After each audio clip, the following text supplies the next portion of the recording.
کیا آپ جانتے ہیں کہ زیادہ بولنا انسان کی روحانیت اور اس کی دنیا و آخرت پر اثر ہو سکتا ہے؟ اسلام میں کم بولنے کو کیوں پسند کیا گیا ہے؟ کیا واقعی خاموشی میں حکمت اور سکون ہے؟ اگر آپ اپنی زندگی میں سکون، برکت اور کامیابی چاہتے ہیں تو اس ویڈیو کو آخر تک دیکھیں۔ آج ہم تفصیل سے جانیں گے کہ قرآن و حدیث کی روشنی میں کم بولنے کے کیا فوائد ہیں، صحابہ کرام زندگیاں اس حوالے سے کیا سکھاتی ہیں، اور ہم اپنی زندگی میں کم بولنے کی عادت کیسے اپنا سکتے ہیں۔ کم بولنے کی اہمیت اور فضیلت۔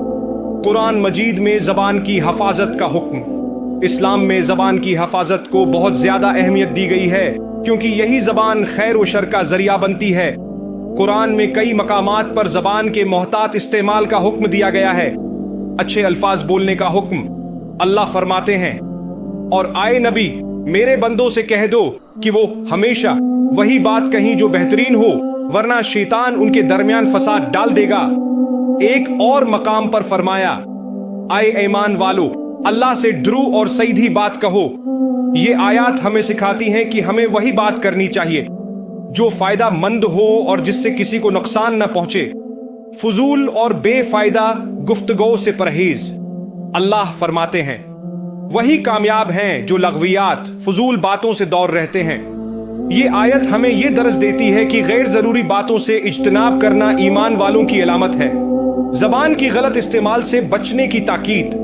اللہ فرماتے ہیں، اور اپنی زبانوں کو جھوٹ، گالی، غیبت اور ہر قسم کے بے بنیاد الزامات سے بچاؤ۔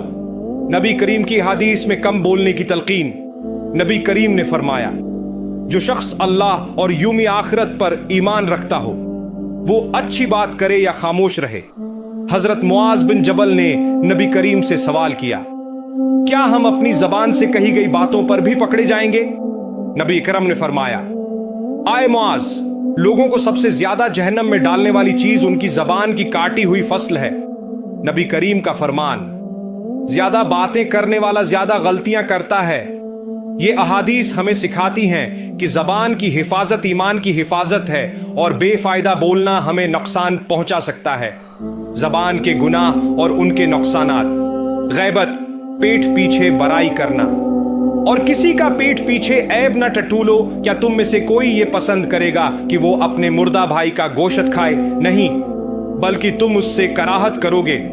نبی کریم نے فرمایا، غیبت زنا سے بھی بدتر ہے۔ غیبت کی قباحت اس قدر زیادہ ہے کہ انسان اپنے مسلمان بھائی کے عیب کو دوسروں تک پہنچانے کو پسند نہیں کرتا، تو پھر اس عمل کو کیوں کرے؟ چغلی، دوسرے کو پہنچانا تاکہ جھگڑا ہو۔ نبی اکرم نے فرمایا، چغل خور جنت میں نہیں جائے گا۔ چغلی فساد کی بنیاد ہے اور اس سے انسان کی محبت و تعلقات برباد ہو جاتے ہیں۔ اس سے بچنا ضروری ہے۔ جھوٹ بولنا۔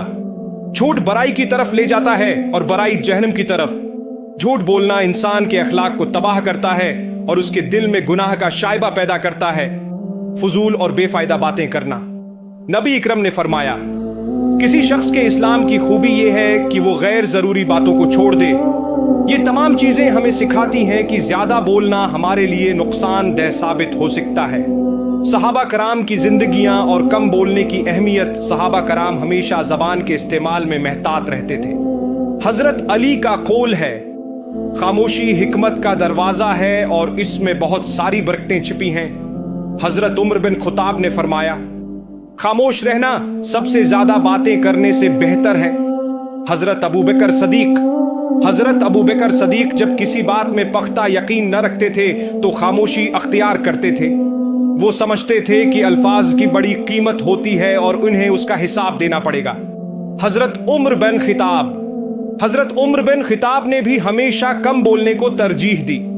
وہ اپنی باتوں میں ہمیشہ وزن رکھتے تھے، اور جب کوئی سوال کرنے کے بعد جواب نہیں آتا تھا تو وہ خاموش رہتے تھے اور اس میں بھی حکمت ڈھونڈتے تھے۔